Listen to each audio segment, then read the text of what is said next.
Hello everyone, I'm D, and welcome to Underwhelming Upkeep. Quick recap. Warmachine Mk4 is a full-on reboot of the Warmachine tabletop wargame. This means to play in their air quotes prime setting, you can't use older models. Since mostly everyone is starting from the top, from box to tabletop, I'm going to be building a collection out of a standard I'm happy with, and we're going to be doing this together. Welcome to Warmachine from scratch. So this video is us going over the full battle plan. What are my goals? What am I looking at doing? And how much is it going to cost? First off, let's start with the actual cost of the miniatures. As of the time of this recording, I would say I need to buy about 6 unique Khador themed products and 4 mercenary themed products.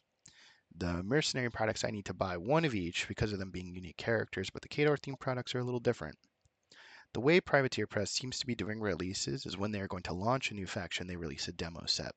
This set comes with Warcaster A and 2 of the Warjack, or monster slots if it's a Warlock. The Jack/monsters are normally reprinted in the starter set, however, the Warcaster in the starter set is a different one, or Warcaster B, if you will. Then later we get Warcaster C in an expansion box. This has been the norm up till now, and if this trend continues, that is how they'll release these things. Once things settle down, then they sell Warcaster A also as a solo to the side, so people can get it later. So back on topic. We missed the intro demo box for Khador, and we need to buy Warcaster A as a solo. In this case, it's Captain Iktrina Baranova. I probably butchered that. I just call her Erica. And I'm not going to lie, she's the whole reason I kind of jumped into this army. I love this Warcaster. From there, I want to get the 4. You heard me, 4 of the starter boxes. And these things clock in at $200 MSRP, but you can get them cheaper at retailers like Miniature Market or Discount Games Inc. I'm not sponsored by either of these, but I would love to be. I know I'm new, but hey, hit me up. I'd appreciate it. At 165-ish per box, it still isn't a cheap buy. However, you could get away with 2 and buy the Warjacks that come with the things solo by on their own for a cheaper setup. Now, why do I want 4? Because at 4 copies of that box, you hit 100% coverage of everything that you can field for the army. An example is the troops. You, air quotes, can field 6 of that unit, but would you ever? No, but you can. So I want to be able to make sure that I can do that. Like if I ever, for some reason, want to field 6 units of dudes, I want to have 6 units of dudes. Sure, the process of buying 4 copies of that box, you end up with 8 units, but extra weapons are always great. Each box comes with 2 units, which is why if you buy 4, you get 8. But they only come with 1 of every weapon option per unit. So if I wanted to do double rocket launchers, even though I'm buying 4, I can only fully kit out 2 2 full troops of double rocket launchers. That's the pro argument. Is I can double stack units to have full loadouts of at least 2. And running 2 units of pure rocket launchers, is that really something that you would do in this game? Possibly. If my meta becomes very Warcaster heavy and there's not a lot of Horde players or Warlock players, then yeah, I could see myself running 2 units of possibly double rocket launchers. Jack Hunter is on those weapons, and it's a very powerful in that slot. And I mean, even if it, like, let's say it is a lot of different variations, if there's a people running horde armies of just as many dudes as bodies as they can put on the tables as once, 4 chain guns over 2 units could be quite a good spray down option. The point I'm trying to make here is building a collection of options is the goal. Next, we move on to the expansion box. Same story here. We're going to buy 4 of it for the exact same reason. We hit our full field allotments. We'll have a lot of extra spillover between this, but I don't care. It'll be a good thing to hold on to, heck, even possibly sell or trade later. The Mana Wars are a great example. You can only field 2 of them total ever, and I'll have 4. So I could possibly sell the extra 2 units later to help recoup the cost, or if I honestly care enough, I could just like repaint them a different color scheme for use with another caster or just another look.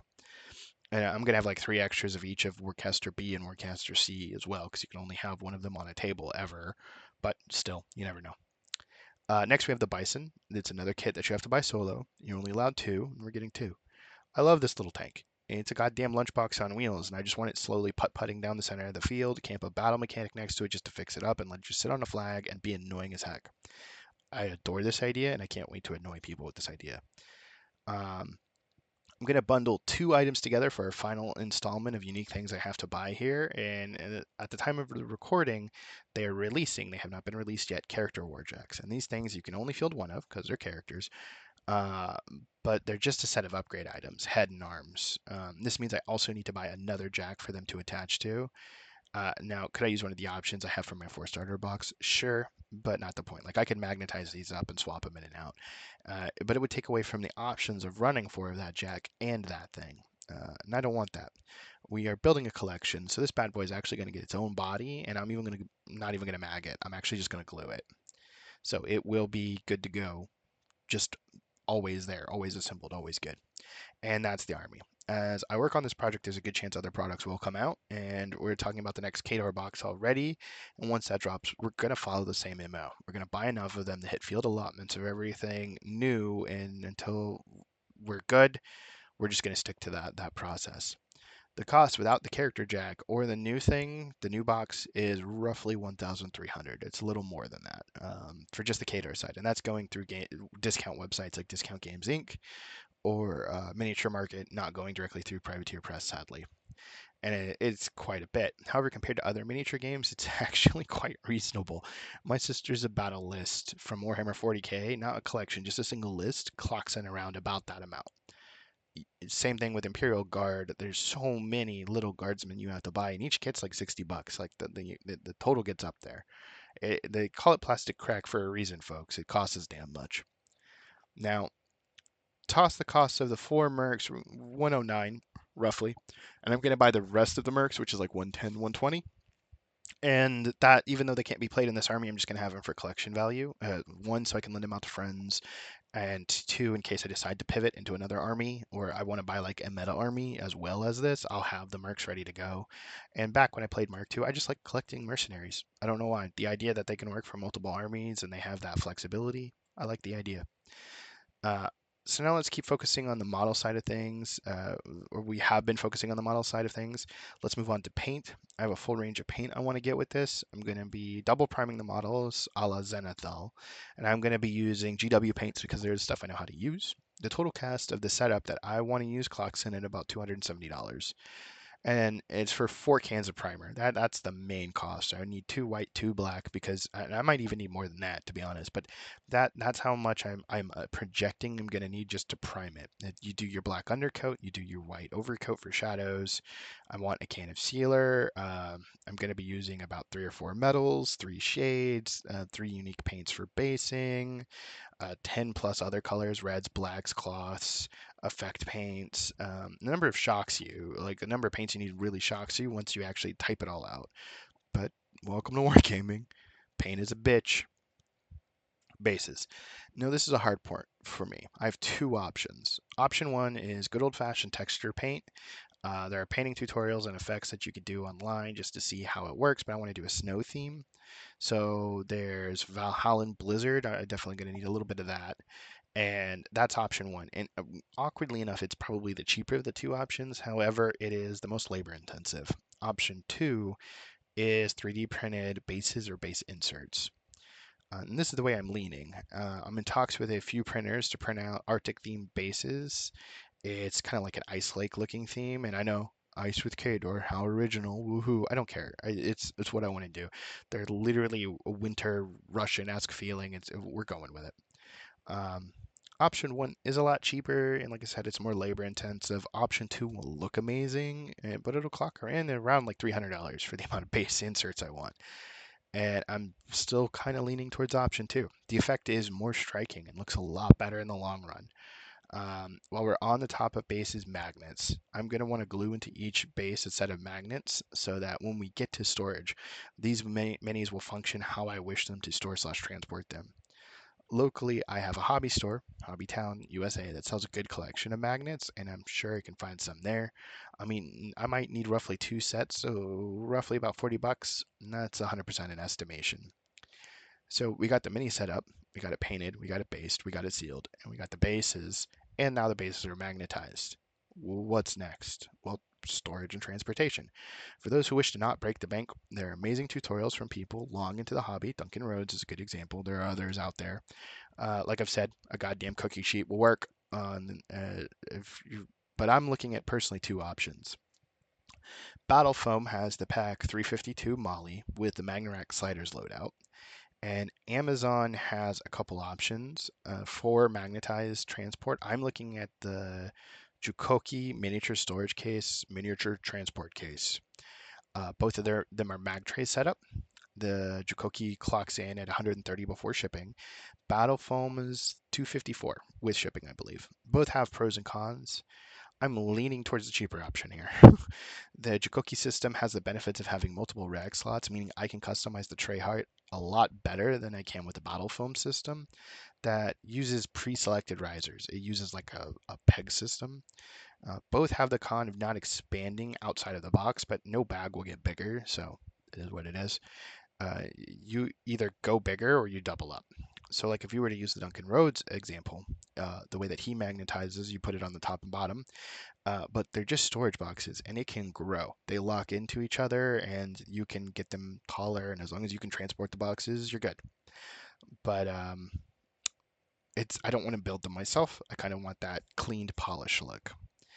Um, with the Jukoki, you also have the ability that because it's a lot more customizable on the rack height, I could easily put in a box with all of my game aids, my measuring templates and all that. While we're on the purchases of storage solutions on Amazon, I'm also going to buy bead/screw storage boxes. The point of these are they're small boxes designed to hold small items, right? Why do we want these? Well, warjacks are going to be magnetized with multiple arms and head options, and this will let me store those bit. Each warjack outside of the character will be totally magged up, and I'll need a place to store all those little items. So the plastic boxes would look great for that. I've already even thought about magnetizing the boxes, like either drilling into the boxes or just gluing into the boxes magnets so that the boxes themselves can be stacked in the Magnarack system. So that if I drill them in the same place with the same polarity, I can slap the one on the base, and then if I put a set on the top of the box as well, then the other boxes which have the same magnet loadouts can just snap to them, and I have a nice little tower inside. Speaking of play aids, we talked about those when I was talking about inserting those into the Jukoki. You need a place to store all of your accessories. You need a tape measure or speed sticks. Uh, Broken Egg Games, again, I'm not sponsored. I mean, if Broken Egg wants to sponsor me, please do. I love your stuff. They make the speed sticks, they make tokens, they just make tons of stuff to make gameplay a lot faster. For the three things I want from them as an example, it's like $75, and that's speed sticks and like a couple measuring templates, and then tokens. Dice is a big one. Gale Force 9, which you probably have to get these off eBay, made themed faction dice for every faction. So if you want to go old school and go grab Khador and dice or whatever faction dice you're going to play, you can do that. Or what a lot of people do is they use casino dice, or at least they did back when I played, and I think they still do because they're big, they roll fair, they're very they feel good. They're very chunky. They're solid, big old dice. Um, the Gale Force 9s run for about roughly $20. Casino dice, 15, 14, depends. Um, Now, Broken Egg's system comes with focus dice for their tokens, but Privateer Press, I think through Gale Force 9, also made themed ones. And again, eBay's my friend here. I think the Privateer Press website does have them, but they have like a scaled down version. If you can get the older ones, I mean, they still function the same. You still get the focus tokens, which is what I'm mainly after, but you can also get status effect tokens like bleed, knockdown, frozen, soul tokens, corpse tokens, stuff like that. Now you toss all that in a storage box, and then I want to print out some command cards so that instead of like just having there, I physically have cards represented. And then I'm probably going to get sleeves for those and glue them on like a magic card or something. But all these little things add up. Play aids help you a ton, but cost a fair bit as well. And let's be nice and say for all of my game aids and everything, it's like $150. So that's our plan on what we want to purchase. And let's recap real quick. Models. This is the 1.3K for the Khadorian plus the Mercs is about $1,425. Paint, let's say 270. Basing is roughly, I'm going to say 340 for everything I'm going to want. Storage, let's say 150, and then play aids 150. Roughly, if storage is 130, play aids 150. The cost is $2,315 for this game. Let's round that up and factor in fuck ups, because God only knows what other curveballs I'm going to have tossed at me that I didn't even think about here. That's 2.4, 2.5K of hidden costs outside of, the just what I've outlined here. Glue, stuff breaking, something I didn't think about, printing costs if I want to print cards and such. It's always better to plan to be safer than sorry. And some of these are one-time purchases, like tools, storage. I won't have to play aids. Technically, I could use my Khador setup for other armies if I want to. If I the base cost is so high because I'm going to overprint so that I can absorb future model releases. And it sounds like a lot of money, and let's be honest, it is. But I'm doing this because I want to. It's a hobby. I get to build a collection for a game I want to play, and I get to share the journey with you all, and I can justify it 50 bajillion different ways. But really, it's just what I want to do and how I want to spend my time. Because at the end of the day, it's fun for me, hopefully for you, and it is an expensive hobby. This is not wargaming as a whole is not a cheap hobby. But just keep in mind, it is a hobby. I'm not spending this to in a way that's going to hurt myself, and you shouldn't either. Don't overextend yourself. Get what you can when you can. Time is a resource, as long as you're okay waiting, you'll get it when you need it. Now, it's YouTuber housekeeping time. If you've come this far, thank you so much for watching the video. I really do mean it. And if you want to follow along with me, subscribe. If you could leave a like, that would help a lot as well. And let's leave the video with a question for you all like I did last time. Have you ever sat down and checked how much your hobby costs you? Not just wargaming, any hobby. And once you pull a full dollar amount on it, does it make you feel a bit guilty? Let me know down in the comments. Let's revel in our hobby shame together. Have a great one, everyone, and I'll see you in the next one. Peace.